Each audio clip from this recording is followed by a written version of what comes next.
welcome to the School of Speech podcast, presented by SpeechTherapyPD.com. School of Speech is designed specifically for the school-based SLP to come together to discuss current topics, tackle difficult situations, and share our insights. Our goal is to bolster confidence, celebrate our triumphs, and foster a community dedicated to the excellence in the school setting.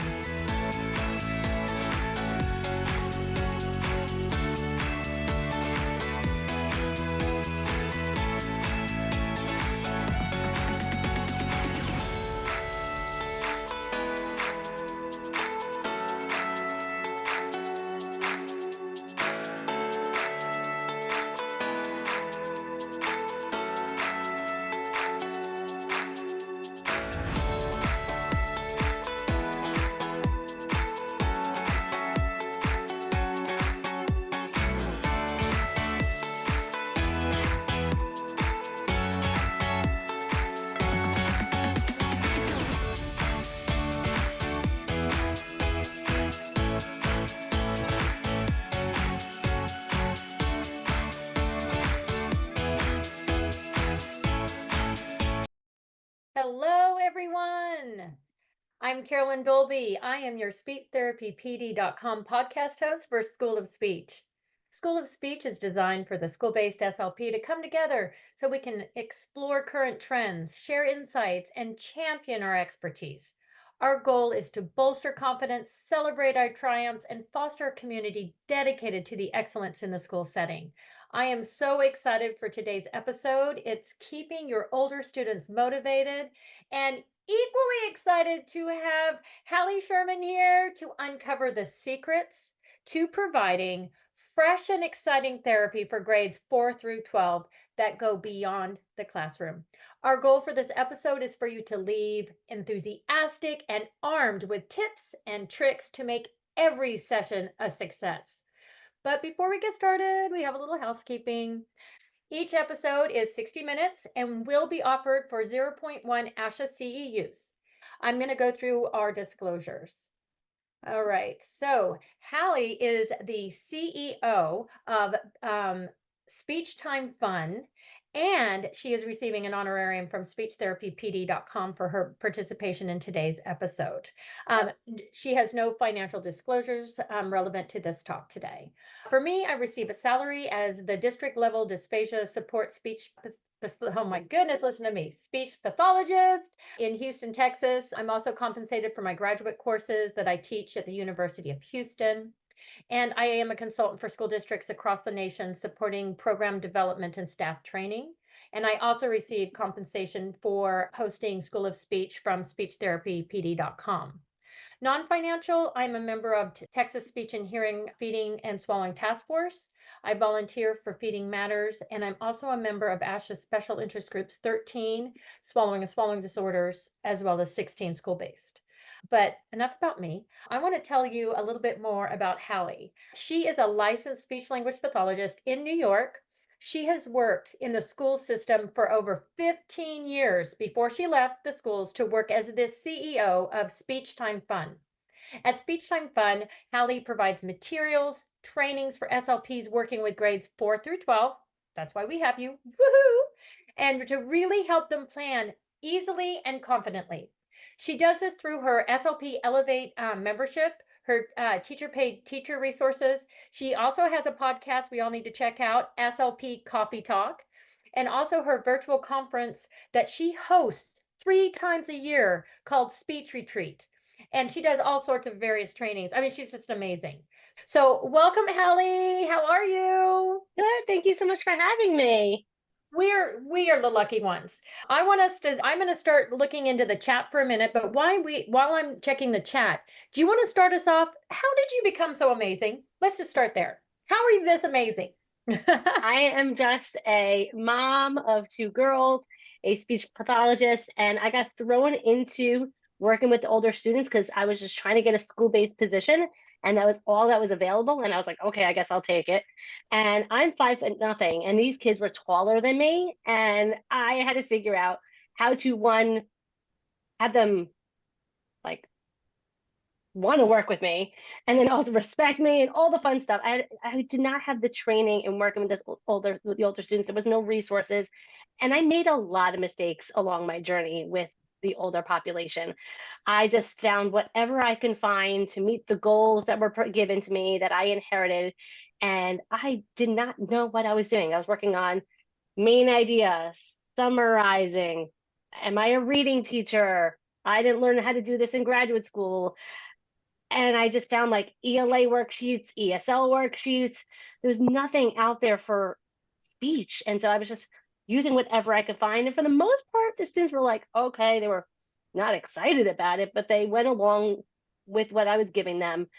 And then I had a student, we're going to call him K, and he gave me a run for my money.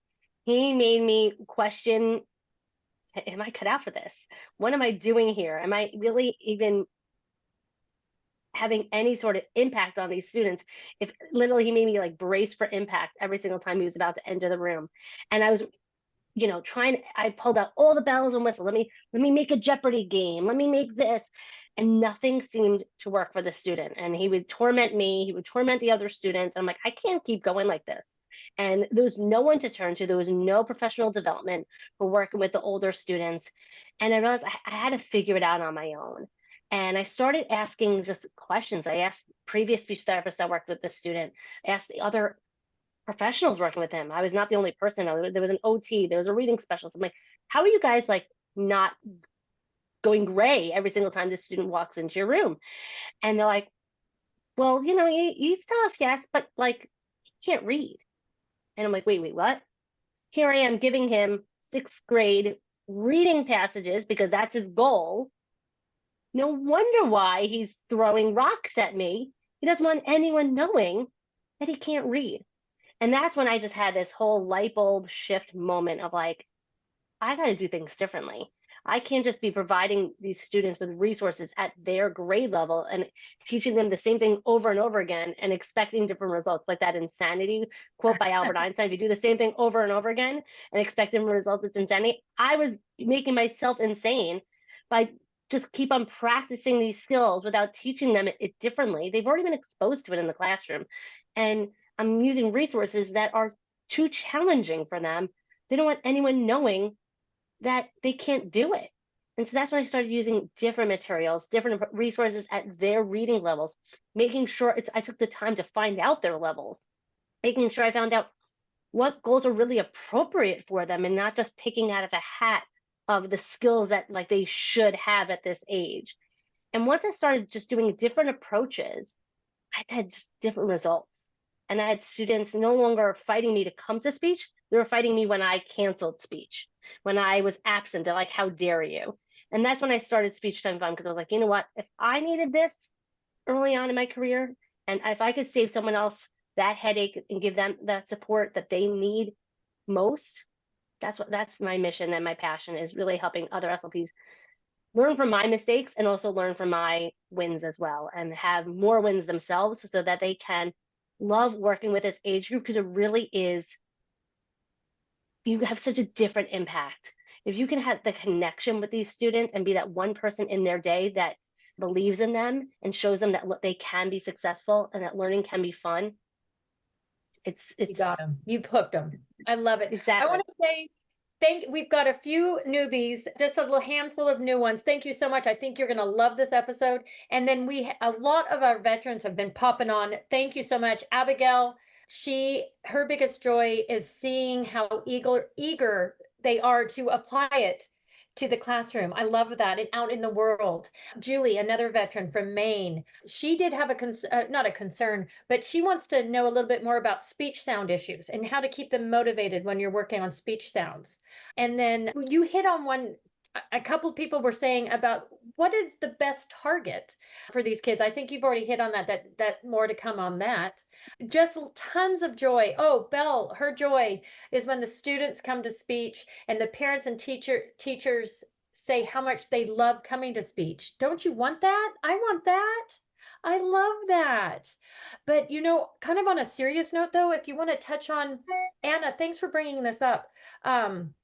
She said There, the students that are self-conscious about coming to speech, maybe talk a little bit that, because that I know I was shy, and that would have being singled out, that would have been hard for me. But thank you, everyone. Keep popping in there. Let me know more if you've got any questions. I'm going to let Haley get started.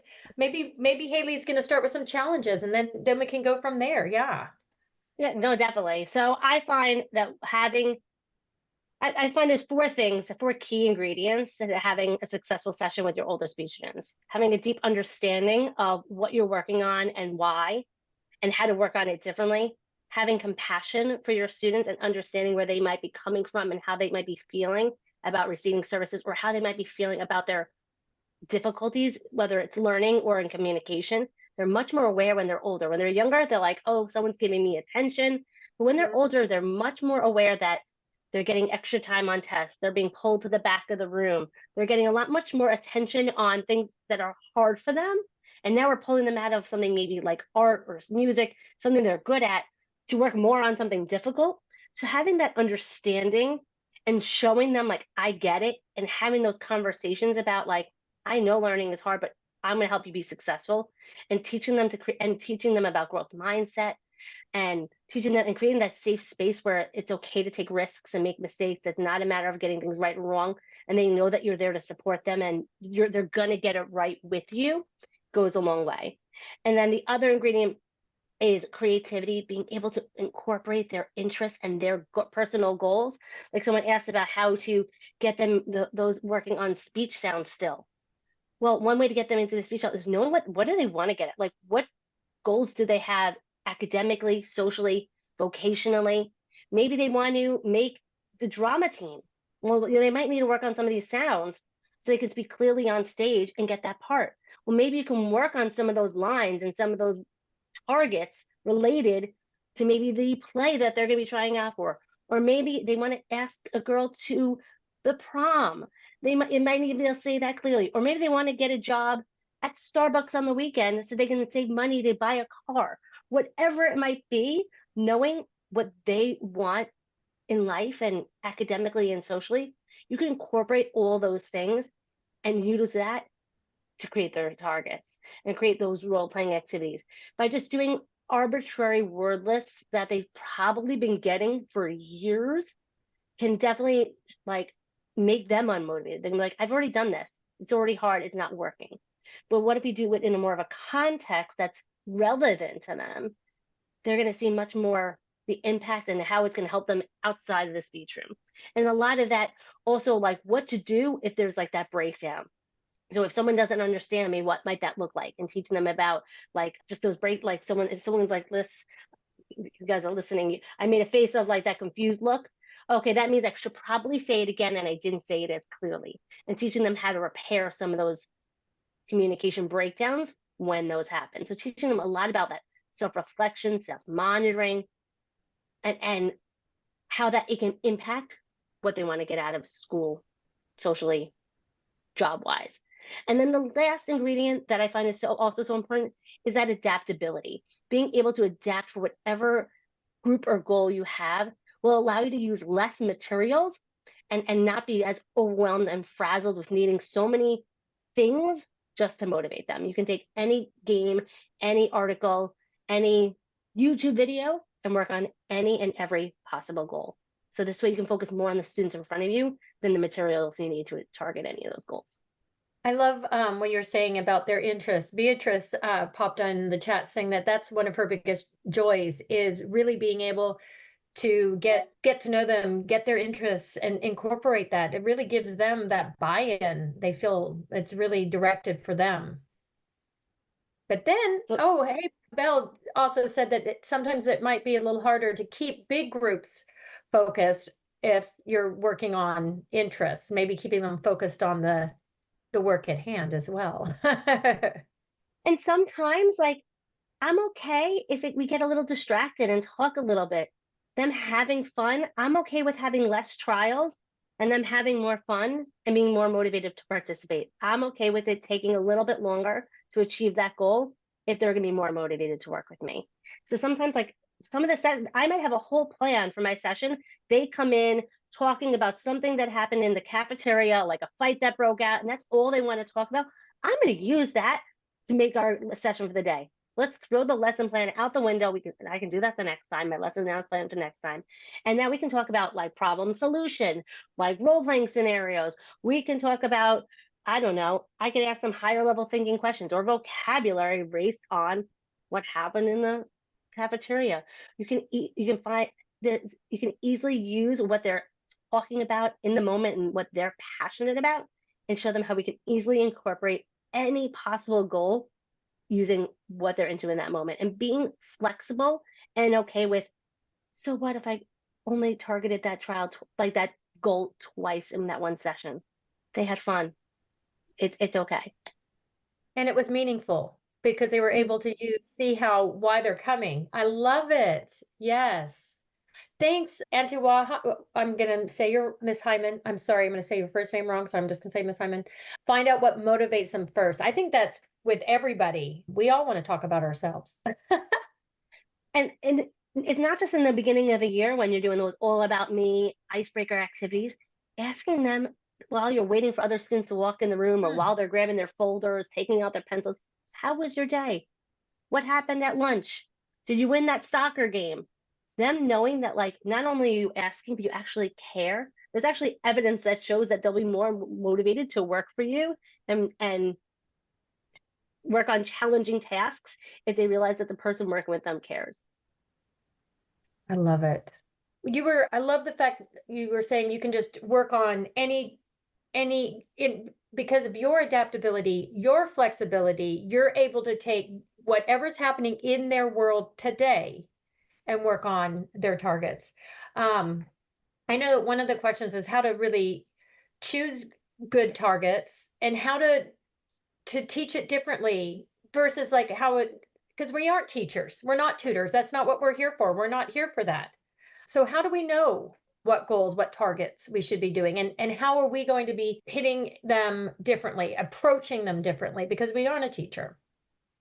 So I'm going to not talk about articulation and fluency type goals and social skills goals, because those will be more just like related to their world.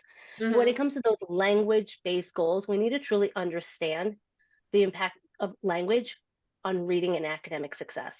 In order to be a skilled reader, a student needs to be able to have adequate decoding skills, that word recognition skills, and language comprehension. Both the Scarsborough reading rope, it's a great image. All you got to do is like Google Scarsborough reading rope, and it's a really great image of like how a rope has the intertwine and whatever. It shows how all those things together is necessary and important to be a skilled reader.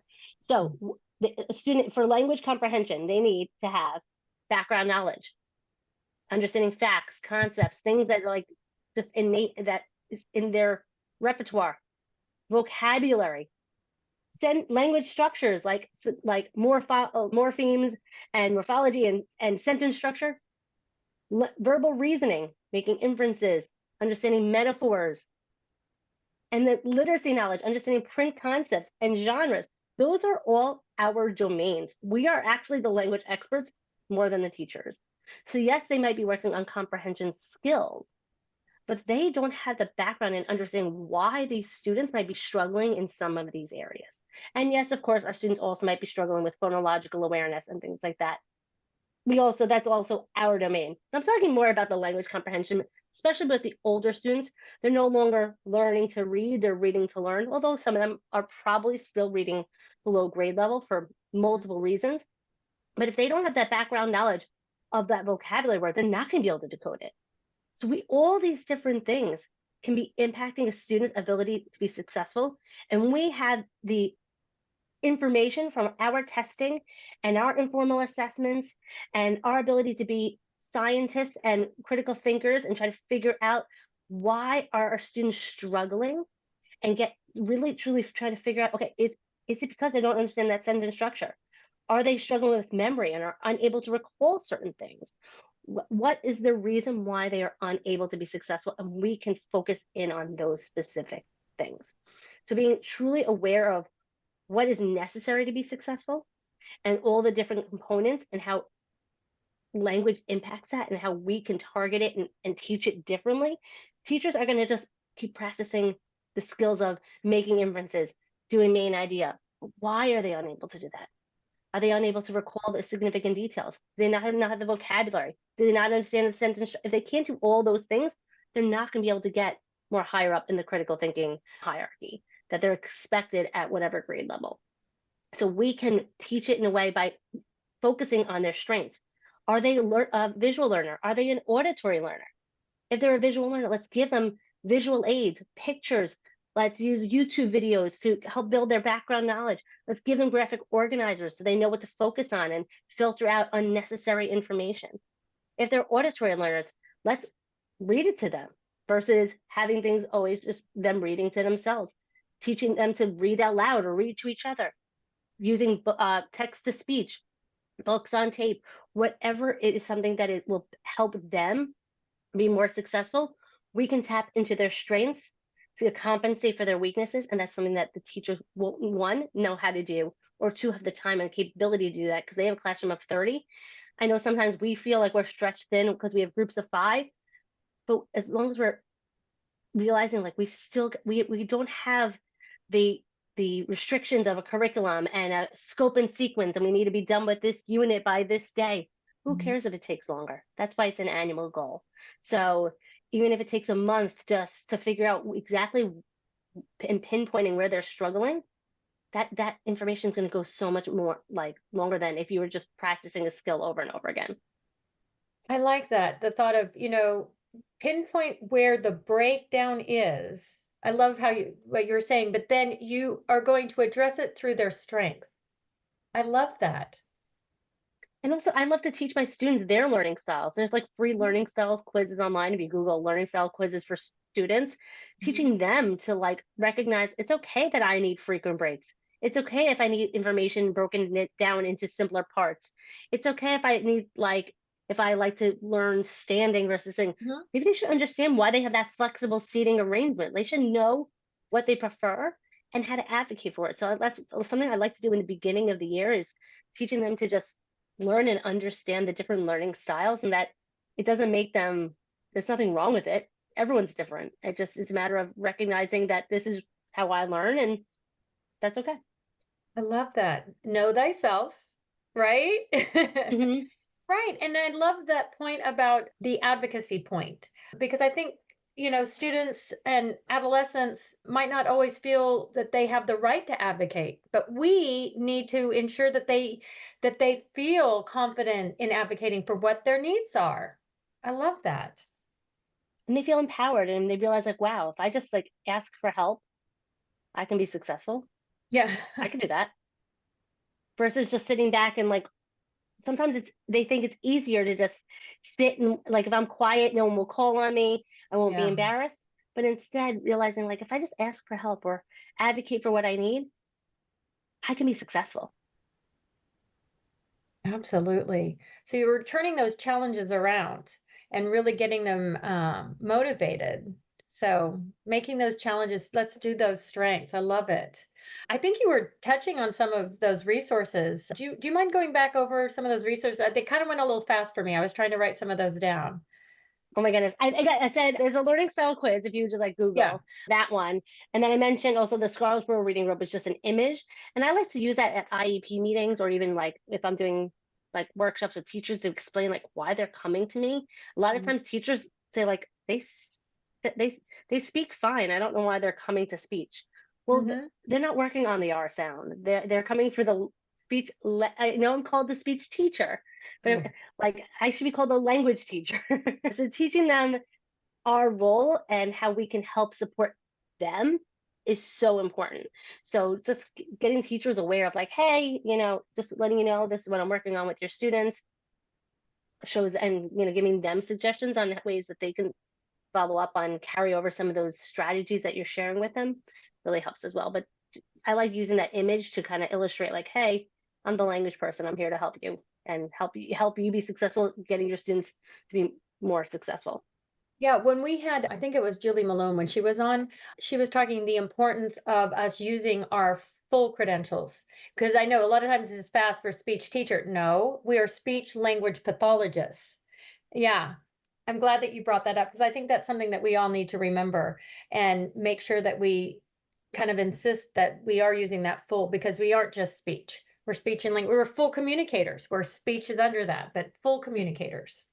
And I used to have a sign on my door like the language zone. This way, Oh, I like like that. this way, like the younger kids, or the older ones might be embarrassed to be going to speech, and like I speak fine. I'm going to the language zone. The students are not embarrassed to go to like ESL or reading. So what, like, why not just change the name of your room to make it a little bit more inviting and not as stigmatized? I like that. Right? That's one way. Because then I think that's true. Just as you get older and you are more aware, and instead of feeling different, embracing that and show it's kind of twofold. Yeah, you're embarrassed, that because you're aware, but then also you are honoring their diversity by saying it's not wrong to be a kinesthetic learner. Go ahead and stand up if that's how you need to you need to do it. I love that. And then showing them, if even if their motivation is, hey, I want to graduate from speech, Hmm. let's discuss. This is what you need to do to graduate. I'm all for it. I'm not here to like hold you hostage, for the remainder of your academic career. My goal is actually that you don't need me anymore. So I like to discuss that with them. Is like, if they want to graduate, this is how you do it. Let's work together and make that happen. And have them accountable. This isn't just they're not there just because you told them to be. You're saying you're here, let's figure out what you need to get out. If that's your motivation, let's get you out. Yeah. Let's It's make a for them plan. Let's too. write it out. Let's make a Yeah. full on, like, you can write their SMART goals for them on how to, like, I need to show up. I need to participate. I can't complain while I'm here. I need to not give up when things get challenging. I need to ask for help. These are just different things that they need to do and to prove that they no longer need to be there. And that's okay. Mhm.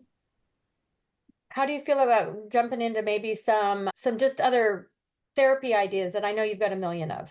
Of I course, I know, love it. millions. So one of the It's things, like doing a one of my favorite tools to use to work on comprehension type goals, to also change things up. I'm all about, like, when you come into my speech room, you never know what we're going to do, but you're going to always have fun, even if we're not playing a game, and you're always going to be successful. Those are always the rules in my speech room. So one of my favorite tools is a free website called Edpuzzle, and it allows you to use any YouTube video and turn it into like a quiz type activity. So I Hmm. love teaching comprehension tasks without reading.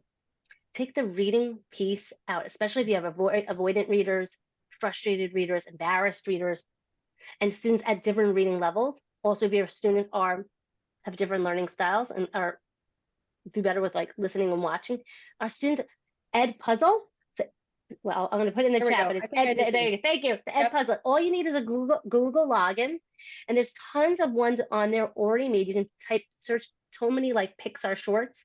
Like Snack Attack is one of my favorite YouTube videos.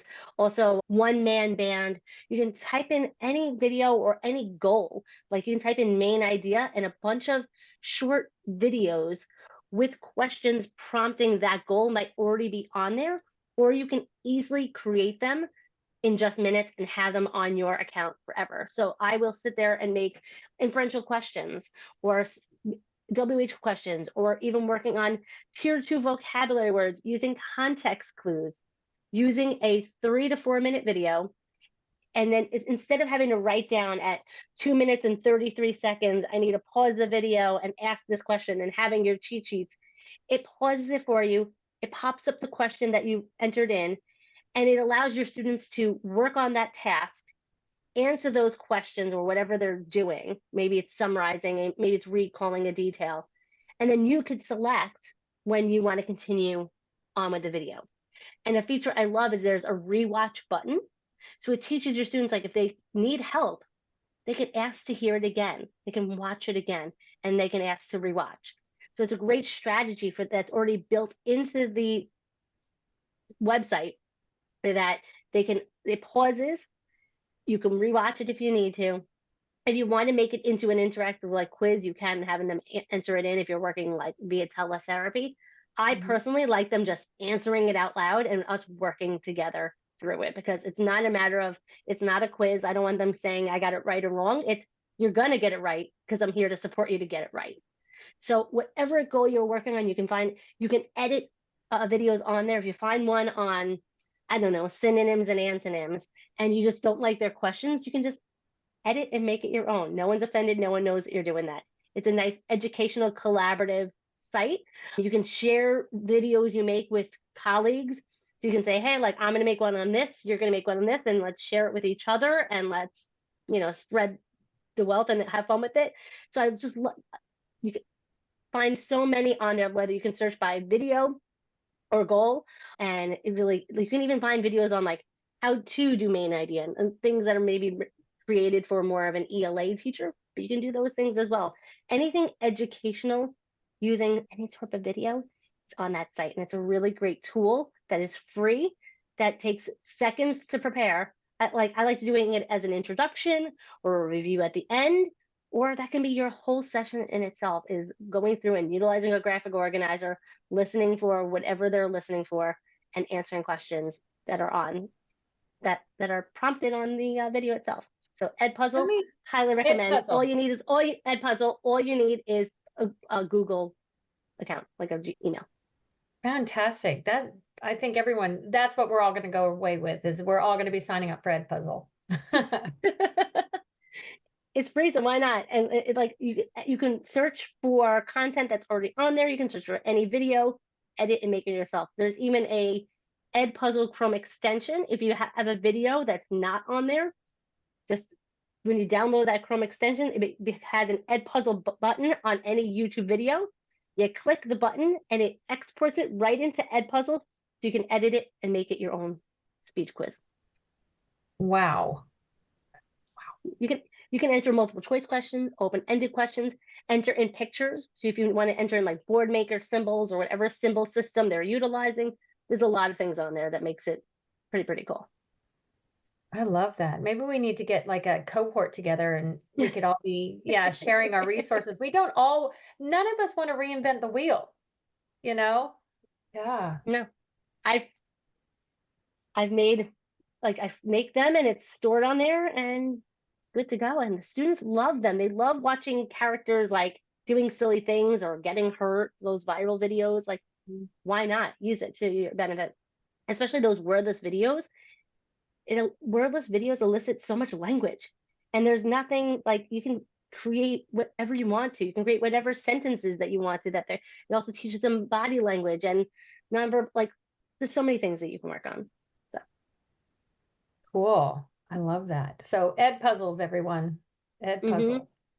Okay. And my next favorite tool, a great site for finding articles that are on students' interests, is Wonderopolis. So you can type in anything from anime to refrigerators to anything and find just student-friendly articles. It's free. You don't even need a login or anything like that. And even it has some pictures there, so you can make it visual. It tells you some vocabulary words. The only downside, as I'm going to give a downside, but I'm going to give a resource to accommodate for this downside, is that it doesn't tell you the reading levels. And it doesn't, there are other sites that, like, you can, like readworks.org, and there's other ones that you can search by reading level. This one doesn't have that. I'm going to give you another tool. There's another tool that is free. All you need is a login. It's called Diffit. It's DIFFIT.me. It's an AI tool for educators. You can enter in any website that has a text on it, and you can say, I want this in this reading level. So say you think any art, and you can use this for any site, but I like using it with Wonderopolis because Wonderopolis is just it was too wordy for my students. So I clicked the link, the URL for Wonderopolis, put it in Diffit and say, and you say, I want, choose the approximate reading level. So you can say, I want it in second grade reading level, third grade reading level, fourth grade reading level, whatever reading level. Click it and it changes it to that appropriate reading level. It also gives you some comprehension questions, pulls out some vocabulary words, gives you a summary. You can this tool is really super great. You can even find articles based on the reading level too, using this site. So if your students are reading way below reading level, And some things, like you want it to look appropriate for older students. You want to be able to give them maybe the novel that they're utilizing, or something that they want to read something, but it's too higher level. Instead of you having to reinvent wheels and try to simplify it yourself, use Dip It. It's free. It does it for you. Love it. I just pulled it up. Thanks. I know shared it in the chat for everyone. I think that's wonderful. I like that high interest, low reading level. Make it your yeah. This way you can differentiate for the needs of your students, but not overwhelming them with something that might be too challenging. Because I like to, when it comes to the older students, I like to call it like the Goldilocks rule. If it's too hard, they're going to shut down. They're going to say, I'm not doing this. If it's too easy, or if it looks too babyish, they're going to say, I'm not doing this. I don't need this. Why am I here? But if it's that right level of challenging, they're going to say, I kind of need this, but I can do it. Mm-hmm. And we want to do that with the materials we're providing them, and also the approaches that we're utilizing. Yeah, I think it's important to really know what their reading level is. You said that in the beginning, that sometimes we don't even, we're not asking that. And then to come find out that's one of the biggest problems, is that we're asking if the task demand is just too high. Yeah. Julianne's asking, is that based on the reading level on DipIt?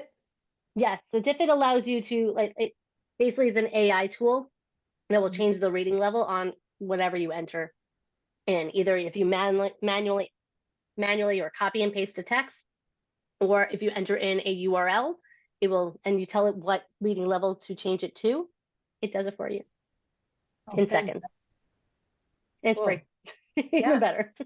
Thanks, Julianne, for your question. Yeah. All right.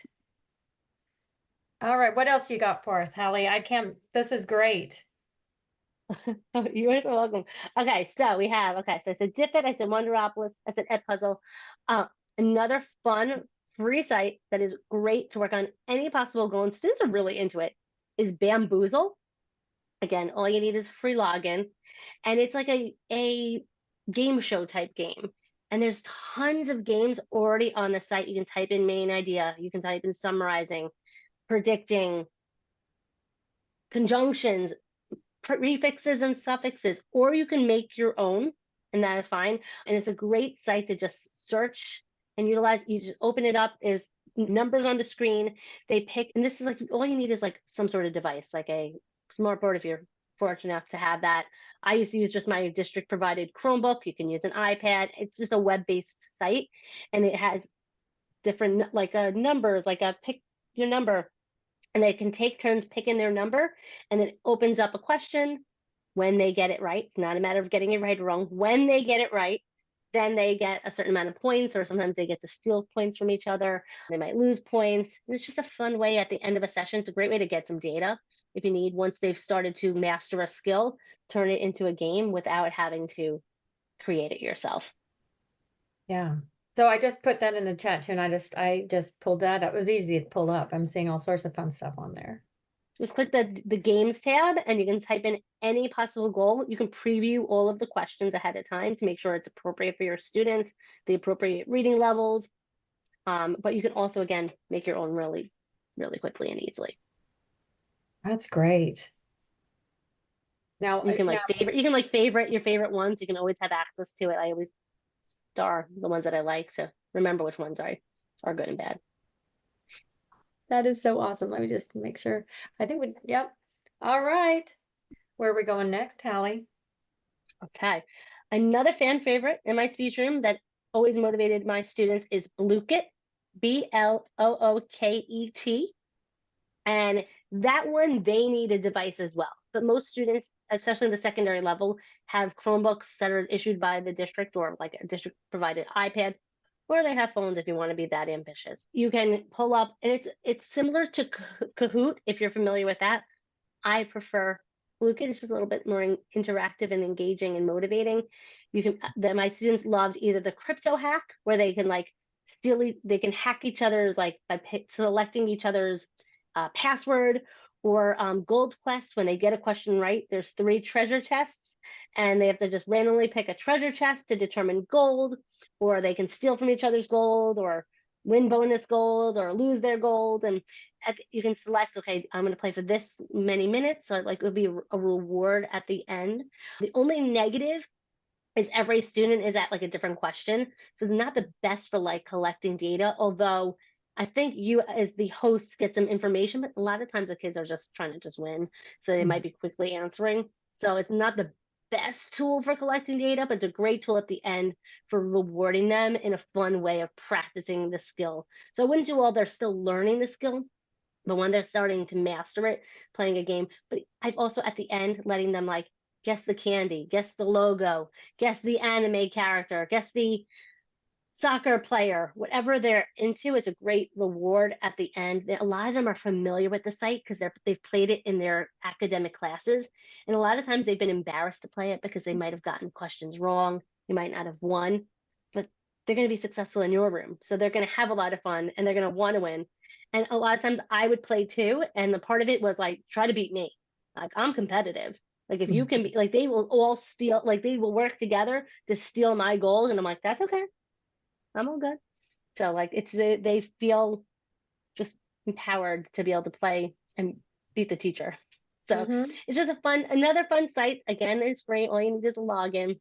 There's tons of which of these all these are free. So BlueKit is the only one that they need a device on themselves, but you could a lot of the other sites that I shared like Edpuzzle and Bamboozle, all you need is like one sort of device that everyone can just look at for those ones. But you could project it on a large screen if you have that capability. I never had that. We all just cuddled around my Chromebook and that was okay. Yeah, but those of you that have those whiteboards, you're going to be superstars. And it's just an easy way to utilize the technology that you have and the technology that is motivating them anyway, and showing them that learning can be fun. Right. And I like the point that you made that some of these games are being played in their academic settings, and maybe they aren't participating because they aren't getting them right or they're uncomfortable to get it wrong. And now you're giving them that chance and experience with that game. Talk about some scaffolding and support. That's great. Even BlueKit at the end, they can like buy from like the Blue's store. They can buy skins, and I'm like at the end, go for it, go shopping. Yeah. Like it's okay. So yes, did you say you can generate an Edpuzzle directly from a YouTube video? Yes. So you can find any YouTube video most likely is probably already on Edpuzzle. So there's a search bar in Edpuzzle that says like search YouTube here. If it's already in Edpuzzle, it will show up there. If it doesn't, you can download in like the Chrome extension store. There is an Edpuzzle Chrome extension. And as long as you're on YouTube on a Chrome browser with the extension open, a button will pop up below the video. It will have like the Edpuzzle logo. You just click it, and it all of a sudden brings it into Edpuzzle automatically for you. But most videos are like most popular, like Simon's cat videos are these wordless videos of a man and his cat that are like 2 minutes long. They're all pretty much on YouTube already, on Edpuzzle already. Because if I didn't find it, I entered it in myself, so they're all there. But yeah, you can find them directly in Edpuzzle or export them into Edpuzzle using that Chrome extension. It's really cool, and it allows you just to make a quiz that is interactive and fun. I love it. Are you saying that if somebody else enters a video, you can see that video on Edpuzzle as well? You can use anything that someone else made is open access to anyone. So you can save it to your account, or you can just play it from their account. You can edit their video and their questions. Say like, I prefer multiple choice. You can just edit someone else's stuff. I don't like this question. I'm gonna just delete it. You can do whatever you want. But anything that someone else has already made, you can find on there. Wow. Okay. That's fantastic. These are great resources. I mean, the fact that they're all free, yes, please. Yes, please. And that they are relevant and you're able to find things that are relevant to these kids, what they're already wanting to watch. Yeah. Cool. Especially now, I'm sure you can find clips from like the Olympics. Mm-hmm. And put them into Edpuzzle, like, let's predict what the gymnasts are going to do. You can embed some vocabulary terms to describe what the swimmers are doing. I mean, whatever you want to work on, you just embed it'll like, there's these little dots and it pauses it. The question or prompt pops up and you can keep going and working on it. Oh, Nicole's got a good question. She's liking the fact that we're going to look and see what their learning styles are with that quiz. What are some other activities that you like to do at the beginning of the year just to start the year off right? What are those, because we're all getting ready to get back to school. Give us some insight of what will really motivate the students and set the tone for the year. I like to teach my students that I've made mistakes too and teaching them about growth mindset. There's actually a YouTube video called Famous Failures, and it's a video about different celebrities like Oprah and Michael Jordan and how they've made mistakes and how they had setbacks, but like, look at them now, they didn't give up. Imagine if they gave up.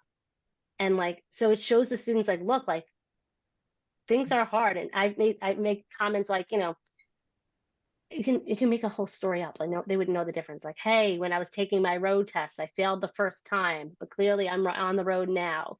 Like, I didn't give up. I kept practicing.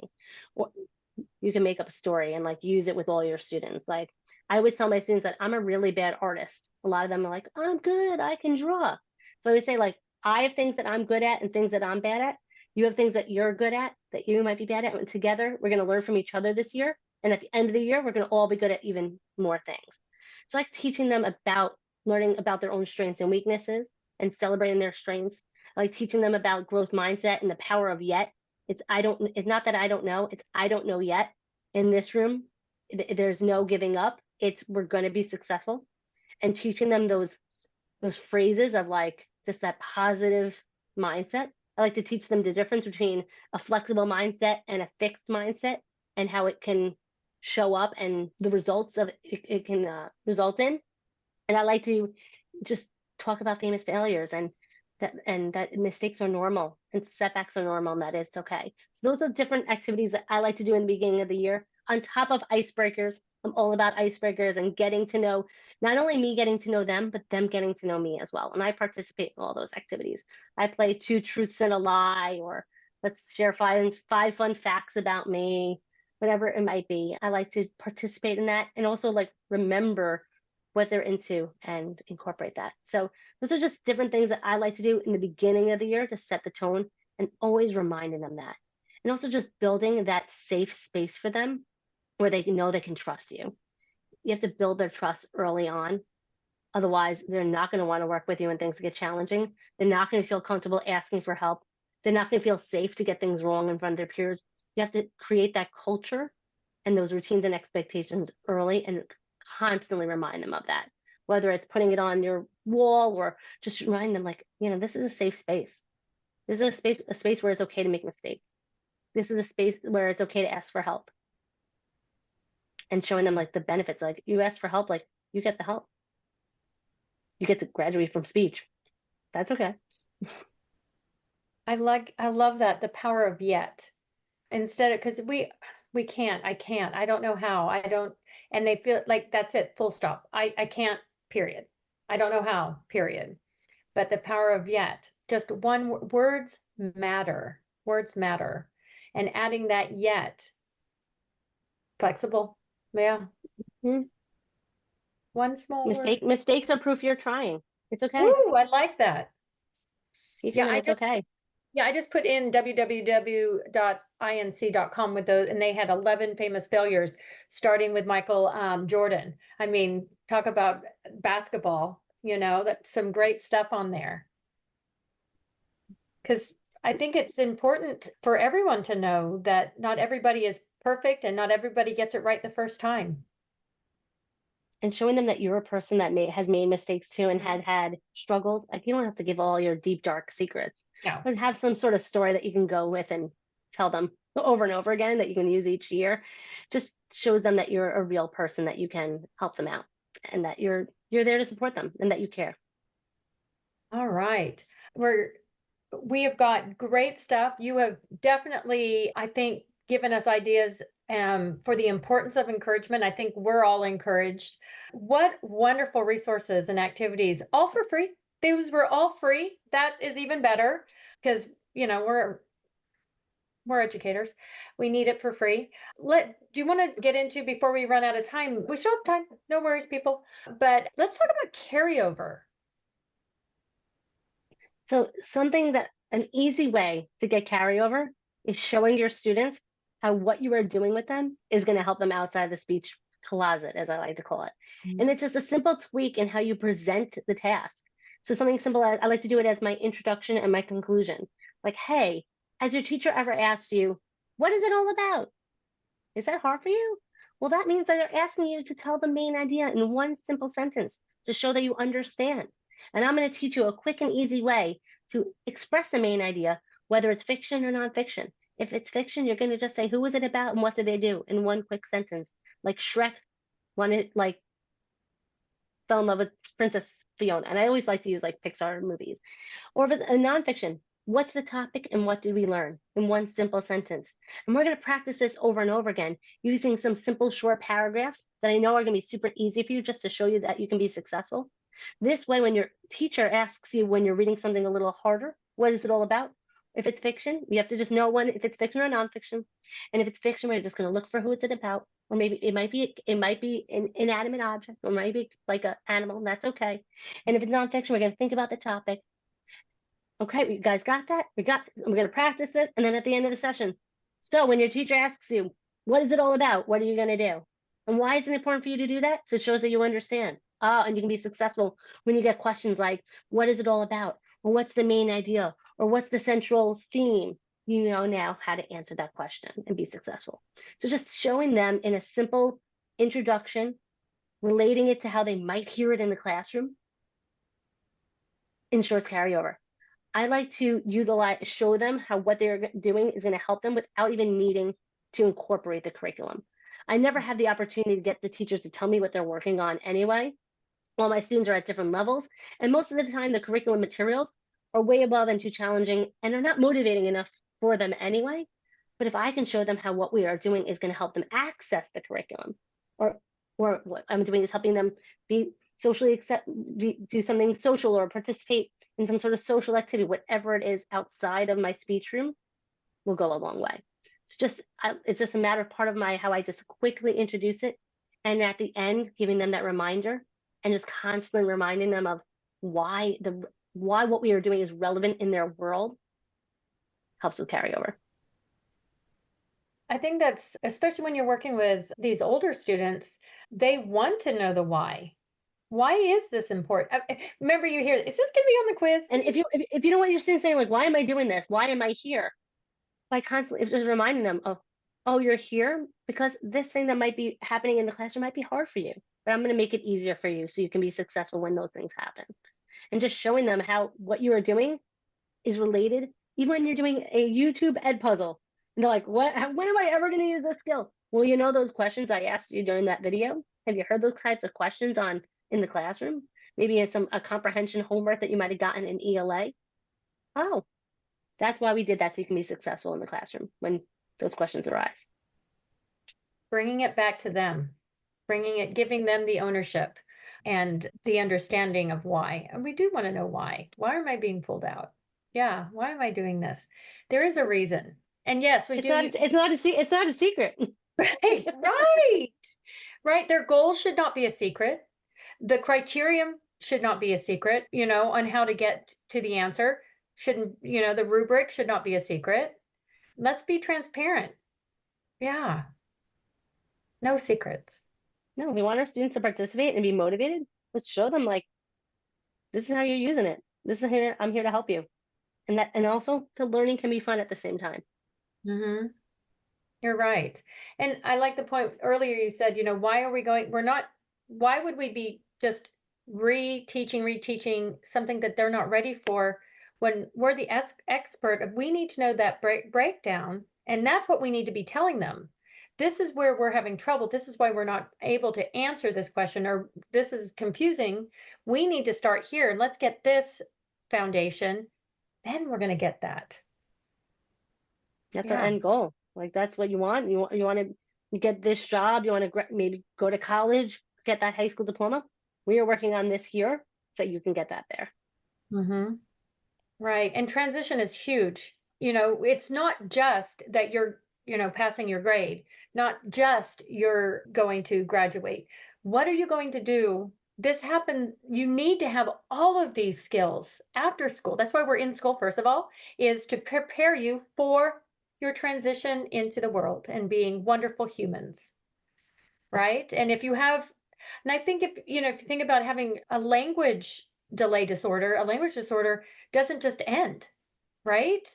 Like it doesn't just go away. And we need to be giving skills to these students on how to know what they need and advocate for what they need. So if they are, I like that when you're talking about the question about what to do at the beginning of the year, find out what their learning styles are. That would be a great beginning. Yeah. And finding out what their goals are, what Oh. are their personal and academic goals. What do you want to be when you grow up? Do you want to make like what sports teams or clubs you want to be a part of? Maybe their goal is to pass their road test and get their learner's permit. They want to pass that test. Maybe like that's eating them up inside that they're so stressed about taking that test. Well, guess what? We can help them with that. Right. Because it's a real skill. I mean, that's a skill that they need. Communication goes beyond, as we said in the beginning, goes beyond the classroom. These are skills that not just for the classroom, these are for beyond the classroom. And you hit it exactly, the reason why we're doing this beyond the classroom for what they need. And also when you think about writing those transition goals, we do need to know where are they headed? Where are their interests and skills? And how can we show them what they need to be doing? And if there is something that they want to do, how can we help them get there? Yeah. We have the power. We have no curriculum. We have no one telling us that we have to do certain things. So we get to be flexible and have a lot of fun while doing it. I love that. Would you mind, I know we're kind of getting close to time, but I was trying to write these down as fast as I could. You were doing those key components, having a deep, I don't know if I got them all. The deep understanding, the compassion. Do you mind just doing those just one time for me? Because I tried to write them down quick. Sure, the 4 key ingredients to having the recipe to a successful speech session with older students is understanding, having a deep understanding of what you're working on, why you're working on it, and how you're going to teach it differently. And again, knowing their reading levels, knowing their learning styles, and understanding what is necessary to be a successful reader. I even like looking at Bloom's taxonomy and understanding the different levels of critical thinking, and like they all build upon each other if you're working on those critical thinking type goals. But then also compassion, understanding where your students might be coming from and how they might be feeling about getting speech for years, how they might be feeling about their own learning and their learning difficulties or communication difficulties, and being just understanding and patient, and coming from a place of not just like, you need to do this because I'm asking you to do this. Taking the time to getting them to trust you and building that safe space for them is going to be going a long way. Also, creativity and knowing their personal and academic goals, their interests, what they want to get out of coming to speech is really, really important. And then adaptability, being able to take any YouTube video, any Wonderopolis article, and being able to tailor it to meet the needs of any possible goal. This way you need less stuff. You're going to feel less overwhelmed, less frazzled, and you can focus more on the students in front of you and just change your questioning, change your approach. You can use anything. Like we were taught in graduate school, you can use a paperclip and turn it into therapy. You can take any video, any article, and show your students how they can be successful learners with that tool. It's just a different tool. Thank you so much, Hallie. I mean, and we're getting thanks from all our listeners. Yes, thank you. This has been, I hate that we're coming to the end of our time because I was quickly writing down all those resources that I think you did exactly what you told us you're going to do. You gave us those tips and tricks that we can immediately go take to the classroom and get us enthusiastic for the beginning of our new year too. I want to thank you so much. Is there anything else that we didn't cover? I think we covered it. I think we did.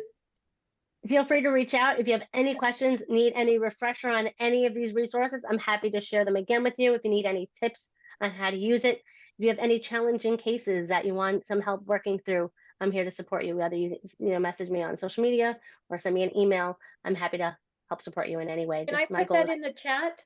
Do you of mind course, if yes. I want to make sure I read it, do it right I want to make sure I have it. You message me on Instagram if that's what you prefer. I'm happy to answer any questions. And my goal is to help SLPs be empowered, inspired, and love what they do each and every day and realize the impact that they're making on their students and love working with this age group.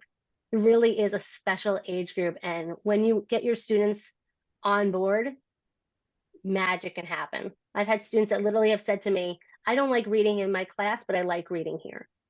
I've had students that when I picked them up, they said, I didn't sign up for this, but at the end, they didn't want to leave.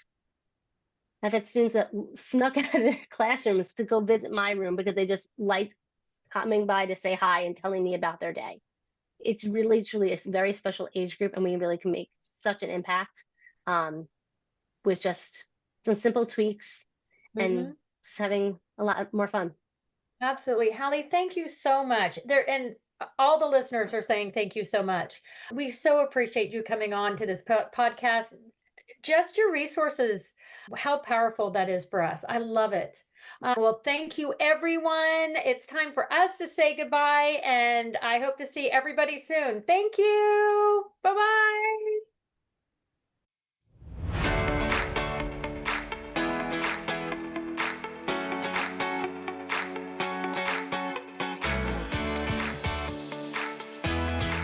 Thanks for joining us on today's podcast. Remember to go to speechtherapypd.com to learn more about earning ASHA CEUs. We appreciate your positive reviews and support and would love for you to write a quick review and subscribe. If you have indicated that you are part of the ASHA registry and entered both your ASHA number and a complete address in your account profile prior to the course completion, we will submit earned CEUs to ASHA. Please allow 1 to 2 months from the completion date for your CEUs to be reflected on your ASHA transcript. For our School of Speech listeners, we have a special coupon code to receive $20 off any annual subscription to speechtherapypd.com. Head over there to get ASHA CEUs for listening to this podcast and all other episodes. The code is SCHOOL20. That is SCHOOL20. Hope to see you on our next episode. Also, please don't hesitate to tell us which topics you would like us to cover in future episodes. To get in touch, drop us a line in the comment section or send us a message on social media.